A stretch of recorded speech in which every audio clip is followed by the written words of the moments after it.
Hello, everybody. Thank you for tuning in and staying with us. My name is Allison Fabrizio, and I'm calling in from North New Jersey, the traditional lands of the Lenape and the Mohican. I'm a member of the People of the Global Majority Action Team, CCL's BIPOC-only affinity team. I'm excited to be able to present our next speaker, whom I've had the opportunity to know and work with throughout our time at university. Julian Cauzae is a writer dedicated to exploring the spiritual roots of our climate crisis and harnessing spiritual power for solutions. As a Baha'i, Julian's work is informed by his belief in the unity of all religions and the oneness of humanity. He is pursuing a Master of Divinity at Harvard, building upon his studies in environmental analysis and religion and politics at Washington University in St. Louis, Missouri. His talk, Infinite Power, Infinite Potential, will help us look at our individual and collective spiritual values and how we can harness this infinite potential to drive impactful climate action. Without further ado, Julian, take it away. Yeah, thank you, Allison, for the intro. Let me share my screen real quick. All right, I think we're all good.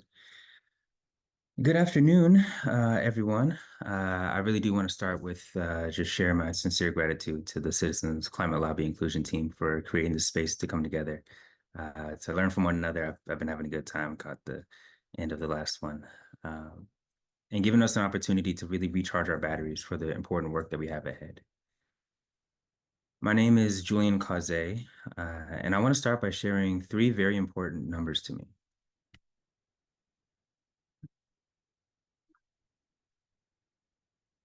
So the concentration of carbon dioxide in the atmosphere hit about 400 parts at an annual level, it hit 400 parts per million, right about the time I was able to get my driver's license for the first time in 2015. In one sense, there's nothing special about this number. I mean, we're higher than 400 parts per million right now, and the sun hasn't blown up. But this number is very meaningful to me for two reasons. First, because according to our records, the last time the Earth was at or above this level was 3 million years ago, which is, yikes. But second, this event marked the first time I could have gotten my own car, right? A car which, at least for me, symbolized so much of the processes and the attitudes that got us into this moment of crisis in the first place. And we reached this inflection point before I could even get behind the wheel. 2050, right? This number is very familiar to us. A lot of our climate projections, a lot of the climate goals from the local to the global level, this all sort of pegged to this number, to this year. Obviously, we know that our progress to meeting our goals by this year is fraught, to say the least. But what's meaningful to me about this year is that I'll be 49 years old, right? 2050, that's a number that's often used to symbolize this kind of far off date where the world will either be saved or destroyed for future generations. But it's not a future generation to me, right? I'll still be a young man, relatively young man, right? Maybe still too young to run for president, but they're future generations after me. And we need to think about the world not just until 2050, but the 2100 to 22 to 23 for centuries down the line. And so I think about climate change a lot, right? Particularly, I think about new ways of thinking about climate change and climate action. I believe that we should be considering a lot of frameworks and methodologies because, well, we're at where we're at right now. And so as I look into this crowd of pixelated faces and black screens, I do see a community of genuinely passionate, dedicated individuals and organizations that have committed themselves to addressing climate change. Whether you're working in green energy or policy or organizing or business, your efforts, you really are making a difference. And however far we have to go, we're not where we were. And this work is not easy. I think there's a reason the theme of this conference is renewal and resilience. We face immense challenges and seemingly insurmountable hurdles every day. We're up against powerful interests who profit from our status quo, and political systems that are slow to change, and a general culture that prioritizes short-term goals over long-term sustainability. It's pretty easy, pretty reasonable maybe, to feel overwhelmed, exhausted, discouraged, even hopeless in the face of all this. And that's what we're going to talk about today, right? How can we cultivate the resilience, the creativity, the courage, the capacity that we need to really make progress? But I want to approach this from maybe a different angle. I want to talk about, I want to challenge really some of our conventional assumptions of what power is and how change happens. You know, we explicitly or implicitly often think of power as an external, observable thing. Right? You see it in political influence, financial resources, control over technology, so on and so forth. And don't get me wrong, all these forms of social and material power are absolutely lines of action within a climate movement, right? We can't get to where we're trying to go without utilizing them. But I want to suggest that there's another dimension of power that we often overlook, even though it's just as important, if not more so, than these external forms of power. And that is the creative power, the constructive capacity to build something new that resides latent within each and every one of us, both individually and communally. It's that power of agency, that power of potential, that power of connection to something greater than ourselves. And I call this spiritual power. And this is not in any type of woo-woo type sense, although lightning from the fingertips would be pretty cool. And this is not in any particular religious sense. I mean, spiritual in the sense of a deep, abiding connection to the values, to the principles, to the ways of being that gives our lives meaning and purpose. And by spiritual power, I mean the unbounded capacity for action that comes from aligning ourselves with the fundamental realities of interconnection, of compassion, and of the sacredness of all existence. And it's a power that's available to all of us, regardless of our circumstances or our background. What I'm proposing today is that when we see only social material power, when we conceptualize power as a finite resource to be seized and jealously guarded, we limit our own agency. By that conception, we're automatically placing ourselves outside of the halls of power. And we see a lot of our work as fighting to get into the room where decisions are made and hoping that they listen to us. And that is exhausting. But when we recognize and utilize spiritual power, I think that conception changes a little bit, at least in my mind. Right? To picture maybe more like a field where people are able to organize and group up, and these groups can be broken up and reconfigured. But by reconceptualizing power, I think we open up new capacities for action. I think we expand the horizon of potentiality. And I think we can generate new sources of hope and motivation. I think that spiritual power empowers us to overcome the lethargy and fragility of today and build a renewed and resilient tomorrow. Right? Fragile and lethargic today. I mean, right? I mean, what other word other than fragile describes a truly globally interconnected economy managed by increasingly narrow-minded and short-term interests of fixed geographic places against a backdrop of deepening culture wars and within a context of ever more unpredictable weather patterns and stronger impacts of that said unpredictable weather.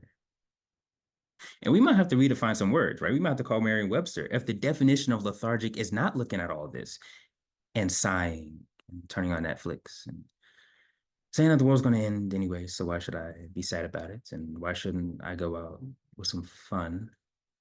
Now, this is not the blame game, right? If it is a blame game, I shouldn't be the one speaking. We could definitely find someone holier than myself, and I should probably be in that session, right?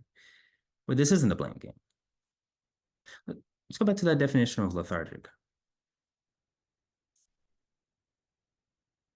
of relating to or characterized by laziness or lack of energy. Laziness. I mean, okay, I can get behind the lack of energy, right? Like, we do have a lot of the hoorahs to get us hyped for the earth and go around snatching, plastic straws out of people's mouths. But laziness, right? I'm not lazy, right? Disinclined to activity or exertion, not energetic or vigorous. Encouraging inactivity or indolence. Okay. Disinclined to action or exertion. Well, yeah. I mean, when I think of laziness, it's when I know I can act or exert myself and I'm disinclined to do so, just like Merriam-Webster tells us, right? When I'm on the couch and the TV remote is it's like a little out of reach and I call my little brother to grab it from me, that's lazy. I know I can act, but I'm disinclined to do so. But what is it called when I don't know that I'm capable of action or exertion, even though I really am? What is it called when I've been told that I'm not capable, even though I really am? Learned helplessness. We've learned to see ourselves as unable to change our situation. We know that the scientists and the activists and the concerned citizens of the world have been telling us of the bold and decisive action that's needed. We're them. We know what's needed, but it's so complex, and I'm just one person, right? No, no, that's not why I'm here. What I'm proposing today is that this learned helplessness is a symptom of a sickness rooted in our understanding of power and agency in the world. We've been taught by, we've been shown by, we live in a culture that sees power as something that's scarce, something that's to be seized, as something that's to be hoarded, something that we should jealously guard from others, something that we wield over others. We've been, of course, we know this, we've been conditioned to see ourselves as separate, disconnected individuals pursuing our own self-interest in a zero-sum game of existence. So when there's this deeply interconnected, deeply intertwined global problem, this worldview that we have, this perception, it leaves us small, it leaves us isolated, it leaves us helpless. Oftentimes, looking to those who, quote, have the power to do something. But I think that there's another way of understanding power and agency in the world. There's, of course, ways of seeing ourselves not as separate individuals, but as interconnected nodes in a vast web of relationships and contexts that hold reality together. But there's a way of acting upon that too. And that's where spiritual power comes in. Right? You're gonna give me our script real quick for a second. But we have a lot of awareness, right? If we're on a boat and the boat's sinking, right, it would be nice. I think it'd be nice if everyone were to recognize collectively that, hey, the boat is sinking. Sure. But what if 30% of the people who know the boat's sinking and they're saying, well, let me get one more martini, right? Or the people who see the water coming up and are saying, well, if I'm going to die, I might as well get a little shuffleboard in, right? To me, it seems like there's not great proof of concept that simply getting more people to know about the problem makes them feel more empowered to do something about said problem, right? We've gone through this night of ignorance about what we're doing to the earth. We've gone through the dawn of understanding, right? We spent the morning letting people know, right? But it's a day of action now, right? But let me get back to my script. Spiritual power comes from the recognition that there's a deeper source of strength, of resilience, of capacity that comes from aligning ourselves with the fundamental principles of interconnection, compassion, the sacredness of all existence. It is a power that enables us to act with clarity, with courage, with conviction, especially in the face of seemingly insurmountable odds. And when you tap into this and you begin to see the world through this lens, you're looking at a different world.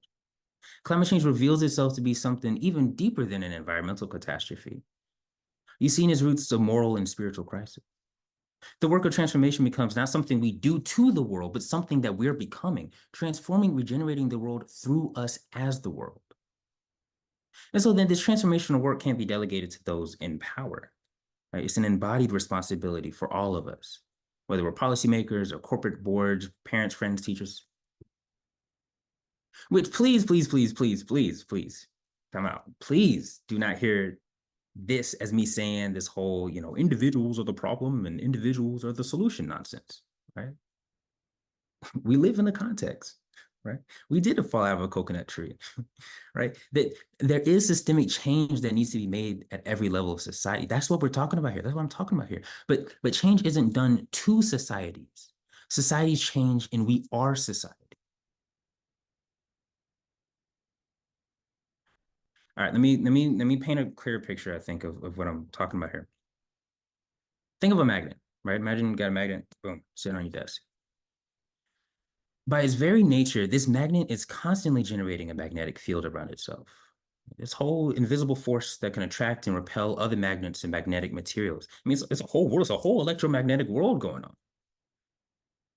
Now let's put two paper clips on your desk near this magnet. One of these paper clips is magnetized and the other is not. The magnetized paper clip automatically will be attracted to the magnet and align itself with that magnet's field, while the other paper clip is oblivious to the existence of this force, right? Never mind that it's not tapping into it. You know the difference between these two paper clips? It's their internal alignment, right? The atoms of the magnetized paperclip are aligned in such a way that allows them to interact with and be influenced by this external magnetic field. And what's going on with the atoms in this other paperclip? They're randomly oriented. They're unable to be influenced by the presence of the magnet. The magnetic field exists. It's available to everyone. It's available to all paper clips that are aligned to receive its influence.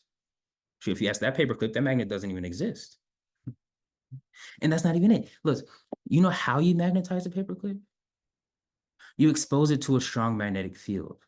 You allow the atoms to align, and once aligned, the paperclip becomes a magnet itself, capable of aligning other paper clips.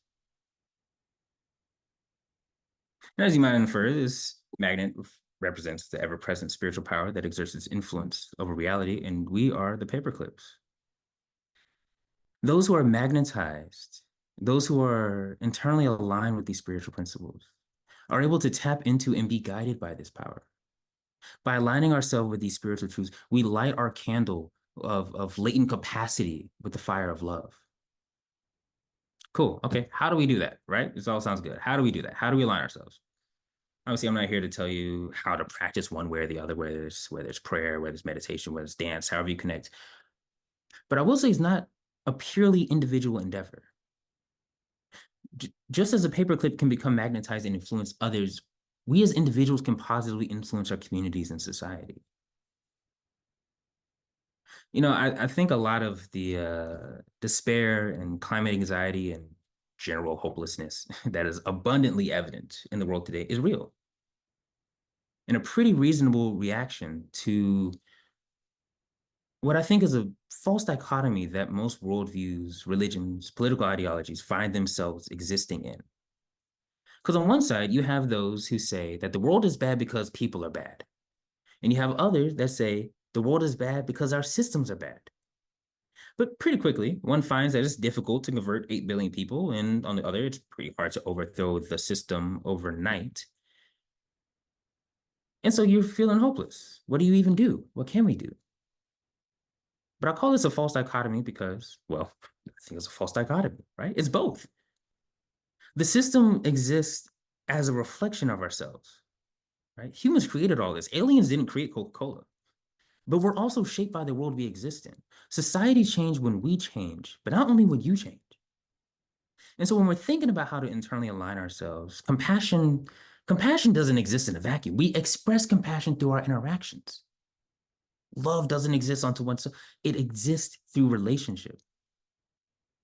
Oneness and unity exist when we exist together. And don't you feel ready to conquer the world when you leave that really good meeting where everyone's on the same page and you develop that unity of thought and action? You're ready to, that's spiritual power. We don't call it like that, but we're drawing on these expanded capacities for action from these principles of oneness and unity. And I know, listen, I know at least one of you out there. I know one of you out there is saying, okay, yeah, be loving and compassionate and it's connected and love the earth. And, I do that. But what's that going to do? What's it done in the past? We need some practical things to fix the problem, Julian. First of all, I think that I hear frequently, I was talking to someone I know who's still, in middle school and was talking about how their teacher was teaching about climate change. And the thought experiment this teacher gave was, well,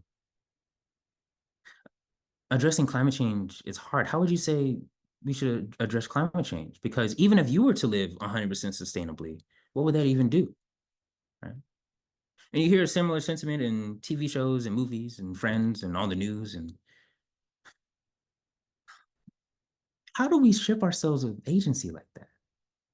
How many movies exist where you go back in time and you move your great grandfather's hat 3 feet to the left of where it usually is on a random Tuesday afternoon, and all of a sudden that has opened up a new, completely, totally different timeline of existence that changes the trajectory of the world that his descendants live in, right? And then the character goes and they try to like fix the events to get back to their world.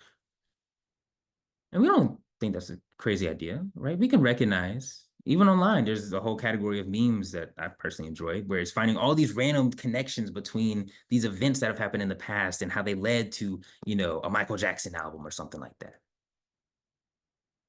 But why don't we recognize that that's true of us today? Well, we're someone's ancestors right now. Why do we think our actions mean nothing? Why do we think we're doing this alone? Secondly, right, when you're saying when we're talking about, oh, we just need some practical things, Julian. Listen, I agree. I'm first one in the class with my hands up. I agree. Much of the issue has been that we say we believe this, love and oneness and connection, and then we see the practical over here. Right? Listen, science and religion are wings of the same bird. I'm not saying what I'm talking about today trumps political or economic or technological skills and tools, but I am saying that when something's not built right and you're trying to fix it and it's not getting that much better, the answer isn't always getting new tools. A lot of times the answer is changing the person that's using those tools. If you were to hire me to build your house, God forbid, right? And you don't like that the house is leaning, because I don't even know how I got it to stand up in the first place, right? Don't blame the hammer when I mess up the renovation, right? Go get you an actual carpenter. Right? What I'm trying to do here, what I'm offering today, what I want to think about together is a new way of looking at the world, at understanding power, understanding change, so that we can become better carpenters with whatever tools that we have. And all this plays into another aspect I want to highlight, that spiritual power is fundamentally constructive in nature. We become channels through which capacity is released to build the world that we want to live in, right? Rather than simply resisting or tearing down the world that we don't. It, it enables us not just to say no to what we don't like, not just to say no to what is wrong, but saying yes to what is right, right? Building the systems and institutions that embody justice and sustainability. And to illustrate this in a slightly different context, I want to talk about Gandhi. He's most well known, of course, for his philosophy and practice of nonviolent resistance, which was a very key part of the strategy for securing India's independence. Has, of course, gone on to influence movements all over the world. But this was just one part of a broader vision of transforming India. Another part, which I don't think is talked about enough, is the constructive program, right? This program of action that Gandhi articulated to build the foundation of a self-reliant India, an India that could provide for its own needs and take care of its own people. See, Gandhi's vision of Indian independence was not just a political project. He was holistically concerned with creating an independent India, period, right? In all aspects of life, socially, economically, culturally, spiritually. I think this is a powerful example of how drawing from spiritual principles can translate into practical transformative action because they're not separate things. Rather than simply resisting British rule, right? Gandhi was focusing on constructing a new kind of society that he envisioned, one based on the spiritual values of nonviolence, of self-reliance, of service to everyone. This constructive approach, rooted in the power, this capacity for greater action that's drawn from this alignment with spiritual principles, that's aimed at creating tangible change in the lives of in Gandhi's case, India's poorest and most marginalized community. I think this example, I think this case study, I think this historical truth, it happened, right? We can see the effects of it. I think it shows us that when we align ourselves with spiritual principles and we work to build new systems and structures based on those values, we can unleash a powerful force for social and political transformation. This is the heart of the program, right? Swaraj, self-rule, self-governance in every aspect of life. That's what he says in his book. It is Swaraj when we learn to rule ourselves. In this book, Hind Swaraj is very interesting, actually. It's this conversation between Gandhi, who's, the editor of, I guess, a paper, and a reader. And the quote above is within the context of the reader asking how the English could be overthrown. And just a few pages later, the reader says, well, in the interest of time, I'm going to paraphrase this a bit, right? This is going to be the Julian's version, but I'm going to put the actual text on a slide. But the reader says, listen, I can't get with what you're talking about, right? It seems abundantly clear to me that we got to get the English out of here by force. As long as they're in the country, they're a blight that need to be removed by any means. And then Gandhi says, hold on, look. I know you're excited about all this, but you're forgetting about what we're even talking about here, right? We brought the English here, and we're keeping them here. It is only because we are adopting their civilization that they can even be here in the first place. But okay, all right, let's just assume we have to fight the English, right? How are we going to do that? And the reader says, oh, in the same way the Italians did it, right? What about Mazzani and how Mazzani and Garibaldi did it? Let's do that, right? You can't deny that they're a great man. Which, very brief backstory. This is referring to the Italian unification movement in the 19th century. Mazzini was a journalist and a politician. Um, and Garibaldi was a general who led, important military victories that eventually brought about this Italian unification. So Gandhi says, "Oh, good. I'm glad you brought them up. Right? They were great men, absolutely, but they weren't the same men. See, Mazzini's goals were not and have not been realized. He wanted every man to learn to rule himself. That's not what happened, and that's not how Garibaldi saw the situation. Garibaldi gave every Italian guns. He was just wanted the Austrians gone. And if you look at Italy today, and you tell me that just because Italians are one running the country, that Italy is now happy, that Italy is now free, you're mistaken. Because to other leaders within Italy, a free Italy meant Italy under the rule of the king and his henchmen. The national war that happened, it was a game of chess between these two men, and the people of Italy were pawns. So they indulged in assassinations and rose in revolt and rebellion. And what really have they gained now that the Austrians are gone? The working class is still unhappy. You want this for India? When you say you want a free India, what I think you mean is that you want the people of India to be happy and to be free, not that you just want the reins of government in the hand of Indians. So the question must be, how do we obtain self-rule? There are Indian princes who are worse than the English. So we can't simply just be engaged in transferring power. I resist those Indian princes just as much as the English. And again, to the fighting. To resist the English by using arms, we would have to militarize all of India. And to do that is to Europeanize it. That is to accept the framework of their civilization. We'll fight for a few rights, and we'll get what we can get, and we'll go along with our days. So that cannot be the way that we attain freedom. Unfortunately, don't have time to get into the whole text, but I would encourage you really to go read this book. But I highlighted this part specifically because I think it exemplifies how Gandhi's vision of freedom and independence were not just transferring who holds social material power, but a transformation, a spiritual transformation of the people themselves who, through this unleashed capacity, the social and the political and the cultural, they all take care of themselves. I think we can really see this in Gandhi's emphasis on khadi, right, or homespun cloth. Of course, producing and wearing khadi as was a way of breaking India's dependence on British textiles and creating a decentralized, village-based economy like Gandhi envisioned. He wrote, "Khadi is the sun of the village solar system. The planets are the various industries which can support khadi in return for the heat and the sustenance they derive from it. Without it, other industries cannot grow." So there's absolutely an economic aspect to it, but it's much more than just an economic initiative. It's a spiritual practice. It's the embodiment and practice of a way of viewing the world. The reason I keep saying it just economic or just political is because we often create these false dichotomies between all these aspects of life.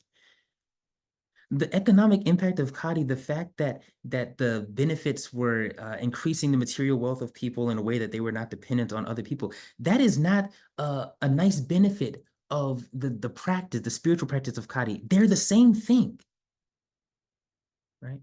The economic impact of khadi and the fact it's beneficial is a reflection of the self-reliance that Gandhi is talking about here. They're not separate considerations. And don't listen to me about it. The message of the spinning wheel is much wider than its circumference. Its message is one of simplicity, service to mankind, living so as not to hurt others, creating an indissoluble bond between the rich and the poor, the capital and labor, the prince and the peasant. The spinning wheel is a symbol not of commercial war, but of commercial peace. It bears not a message of ill will towards the nations of the earth, but of goodwill and self-help. It will not need the protection of a navy threatening a world's peace and exploiting its resources, but it needs the religious determination of millions to spin their yarn in their own homes as today they cook their food in their own home. I may deserve the curses of posterity for many mistakes of omission and commission, but I am confident of earning its blessings for suggesting the revival of the Tarka. I take my all on it. For every revolution of the wheel spins peace, goodwill, and love. It is my claim that by reviving khadi and other village industries, we shall evolve so far that we shall remodel national life in keeping with the ideal of simplicity and domesticity implanted in the bosom of the masses. We will not then be dragged into an imperialism which is built upon exploitation of the weaker races of the earth, and the acceptance of a giddy materialistic civilization protected by naval and air forces that have made peaceful living almost impossible.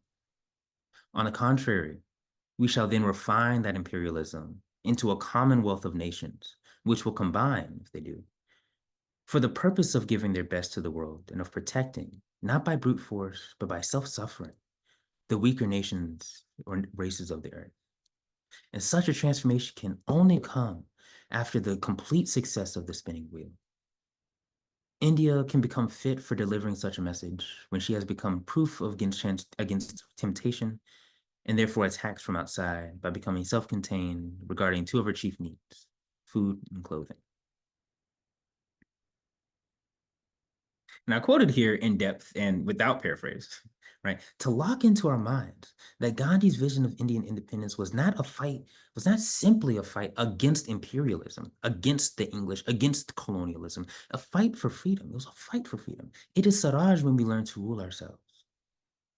And I think the great lesson here from Gandhi in this program, as we're trying to address our environmental crisis and our ecological catastrophe, as we try to address our environmental crisis and our ecological catastrophe at its root, right?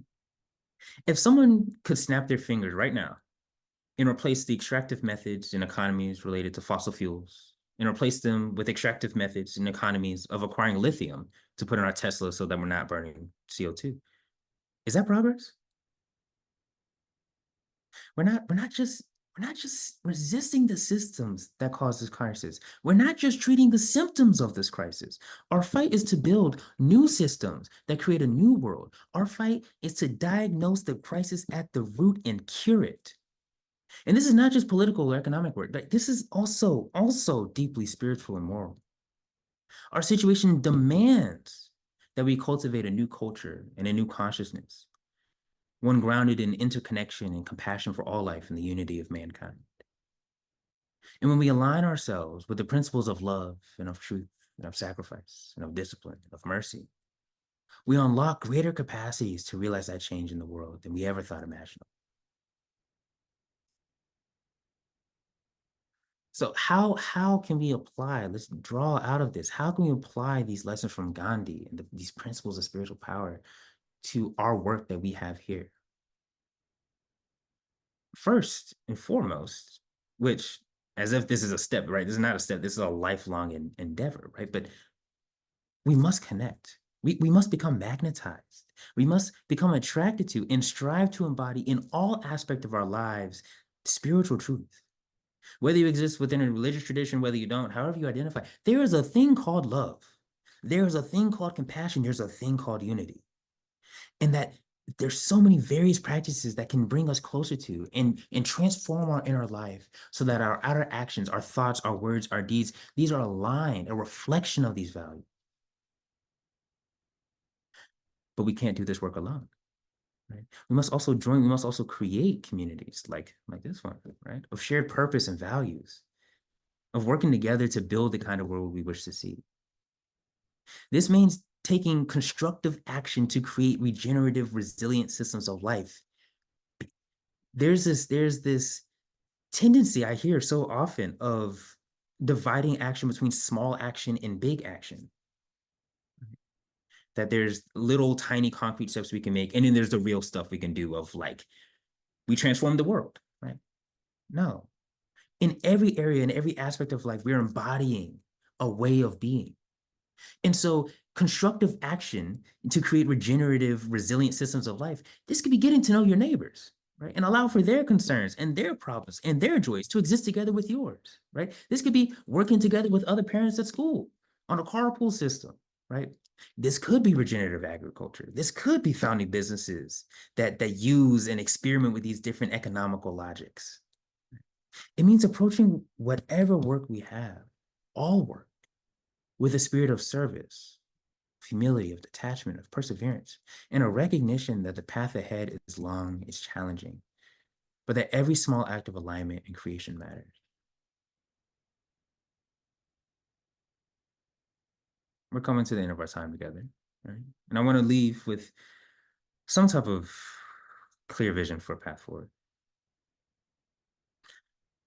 The climate crisis at its core is a moral and spiritual crisis. That's at least my argument. One rooted in a profound disconnection from the web of life and from the values that sustain it. Spiritual power, the power that comes, the capacity for action, the unbounded capacity for action that comes from aligning ourselves with the principles of interconnectedness, of compassion, of service. It offers us a way of addressing this crisis at its deepest level. By cultivating the spiritual power in our own lives and our communities, we begin to unleash this creative, this transformative potential that lies within each of us, right? And this requires both inner and outer work, both personal and systemic transformation. It requires us, it asks us to be co-creators of a new world, one based on the values of justice and regeneration, reverence for all life. Is this not the greatest invitation of our time? To become co-creators of a new world and work tirelessly to build a future based upon the love and the justice and the equity that are the birthright of every human being? Are we not privileged to live at a time where our work has such an incredible influence on the world that our descendants will live in a future that's yet to be written? And it's hard, right? We must show up day after day, after day, after day, after day, after day with our full selves. We must look dead in the eye the deepest wounds across the faces of humanity. And we must address the injustices of the past that created our today.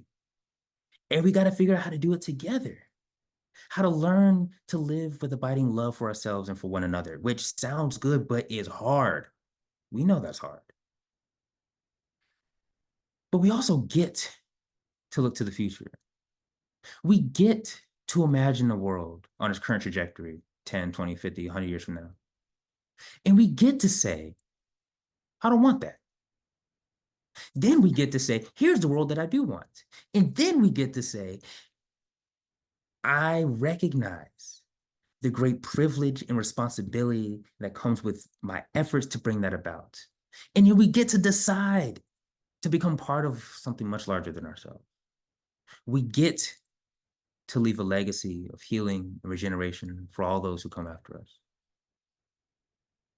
So let us accept this invitation. Let us work with all the courage and creativity and compassion that we can muster. Let us recognize the forces of this magnet and become attracted to it and allow that attraction to allow us to magnetize those around us.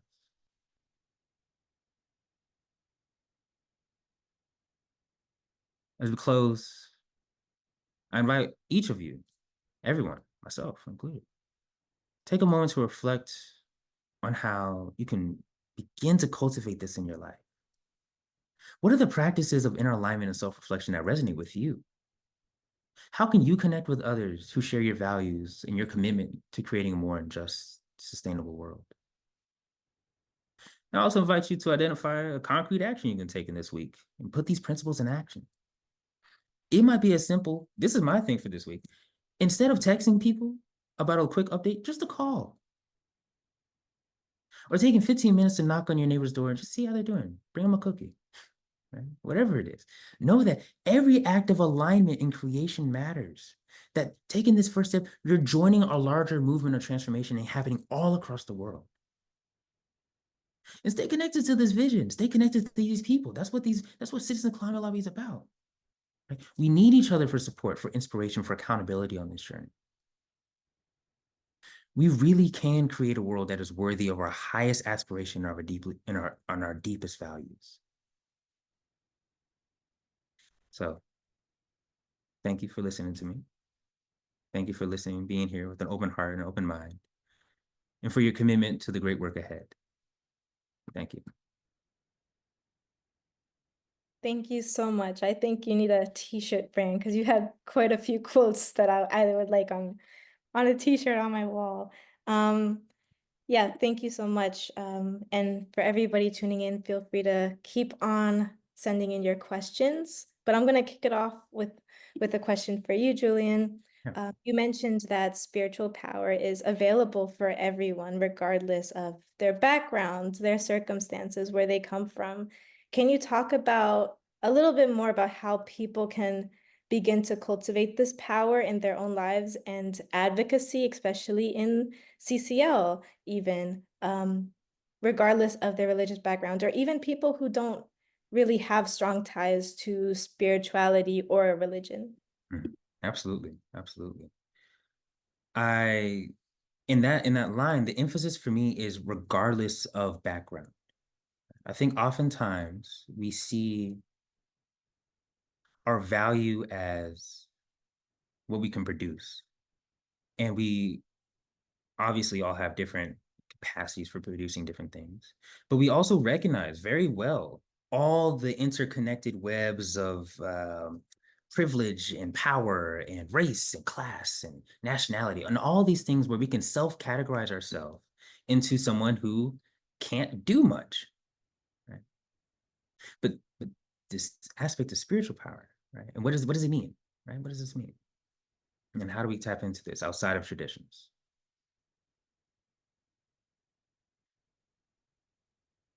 Love is a real thing.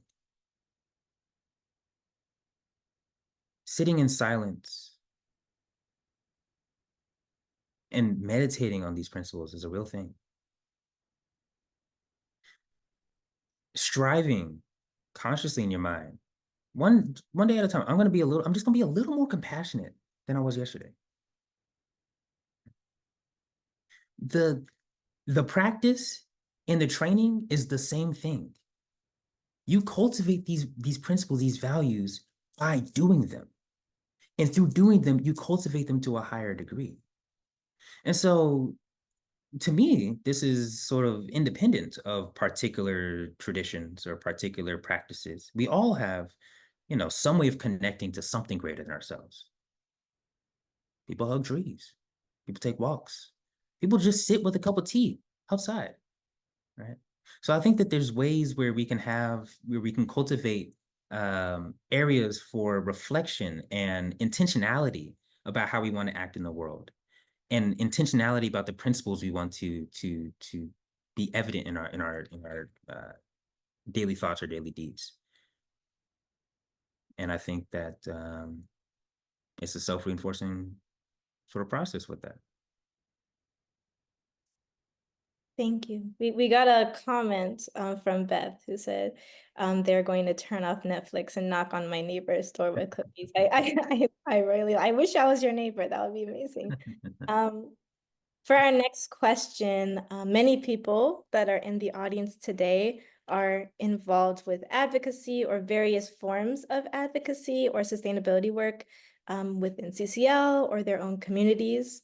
What advice would you offer them for sustaining their own sense of purpose, for, replenishing their mental health with this fight that we're in, and just continuing to be resilient and having their well-being sustained throughout this work? That is the hard part, right? Because we can sit here, we can all wax poetic about all the systems and injustices and values that the systems and injustices embody, but we still live here, right? And it feels a lot of times like you're just swimming upstream all the time. For me, and this is just me talking, right? So take it or leave it. For me, something I realized with myself was a lot of the self-help stuff, right? The like, oh, I gotta finish more assignments or do more things or this, and that. Or likewise, when I'm exhausted from the doing and the assignments, and I sit down and then I feel guilty about watching Netflix, right? I think both of those for me, I realizing that I was valuing and placing my emphasis on the outcome of a given action or on the action itself. But I think, and when you listen to the spiritual teachers of the world, of the prophets of the past, the real transformation comes when the world you see is different. right? The actions we do on the day to day, that is way downstream. If you're trying to change the course of a river, the flow of a river, you don't start where it empties out into the ocean, right? You go to the top where it comes out the mountain, right? It's internal, right? Our thoughts, our beliefs, the way we perceive the world is what garners and leads and inspires us to take certain actions. And so, insofar as the how to stay motivated within action, right? Within all the hard work that we do, all the unappreciated work that we do, and balancing that out with not feeling guilty about taking some time off, about doing whatever you do. I think that for me, it's a level before that. At how am I even perceiving what I do? Is this my job for a paycheck? Right? Is this my passion? Even before that, right? What does action mean? Why is it important that this is not just a paycheck for me, but my passion? Why is that an important thing? Right? What type of world does it create when people are working from passion? Right? And then from that, let's say your conclusion to that is, well, passionate work in the world can make a genuine influence and a genuine difference. Well, then that's how work exists. And so in that way, I think that that's how we can help generate that resilience. But that's just me. Yeah, thank you. We got some Robert saying about that struggle with guilt. And I feel like a lot of us, we work, and then after work we work. So being able to take time off, it's not something to be guilty of. It's something that allows us to continue working because we can't be burnt out doing the work that we do. Our next question is from Ashrit. How did you come about founding Zenethica? Yes. So Zenethica.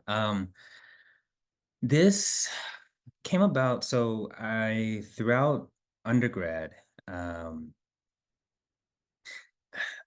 something about the way we kept talking about climate change, I just felt like there was something missing, right? And I didn't know exactly what it was, but obviously, very clearly and abundantly evident, simply showing someone a graph of whatever bad thing and saying, you've seen the graph, stop doing the bad thing, it doesn't work.